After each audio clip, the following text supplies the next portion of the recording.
ఏదైతే శాసన మండలి ఎన్నికలు అంటే ఈ ప్రభుత్వం తెలుగుదేశం జనసేన భారతీయ జనతా పార్టీ ప్రభుత్వం అధికారంలోకి వచ్చి 6 నెలలు పూర్తయింది. ఈ 6 నెలలలో మొట్టమొదటి ఎన్నికల ఘట్టం అన్నటువంటిది శాసన మండలి ఎన్నికలు. అయితే ఇక్కడ తెలుగుదేశం తరపున అంటే ఇది శాసన మండలి ఎమ్మెల్సీ టీచర్స్ ఎమ్మెల్సీ జరిగింది.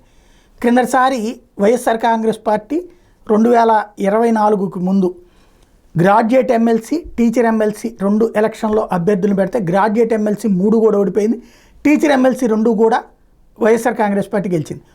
ఈ దఫా వచ్చేటప్పటికి కమ్యూనిస్టులు విజయం సాధించారు. ఈ 6 నెలల తర్వాత జరిగిన దాంట్లో మరి తెలుగుదేశం ఎవరికైనా మద్దతు ఇచ్చిందో లేదో తెలియదు.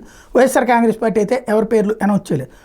తాజాగా ఉమ్మడి తూర్పు పశ్చిమ గోదావరి జిల్లాలో ఉపాధ్యాయ ఎమ్మెల్సీ నియోజకవర్గానికి సంబంధించి కాకినాడ బీఆర్ అంబేద్కర్ సెంట్రల్ లైబ్రరీలో ప్రారంభమైనటువంటి తొలిదశ ఓట్ల లెక్కింపులో చూస్తే ఎమ్మెల్సీ అభ్యర్థిగా బొర్రా గోపి ఫస్ట్ రౌండ్లోనే విజయం సాధించడం అన్నది కీలకమైంది.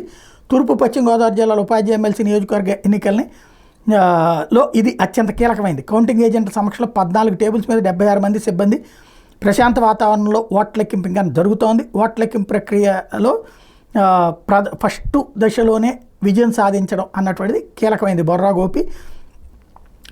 ఇందులో పీడిఎఫ్కి సంబంధించినటువంటి అభ్యర్థి కావడం అన్నటువంటిది ఒక ఎత్తు అయితే, కీలకమైనటువంటిది ఏంటంటే ఈ టైంలో అంటే ప్రస్తుతం ఓ పక్కన టీచర్లకు సంబంధించినటువంటి కీలకమైన అంశాలని ప్రస్తావిస్తున్నటువంటి సందర్భంలో ప్రధానమైనటువంటి వ్యవహారాలకు సంబంధించి ప్లాన్ చేస్తున్నటువంటి సందర్భంలో ఈ విజయం అన్నటువంటిది ఒక ఎత్తు.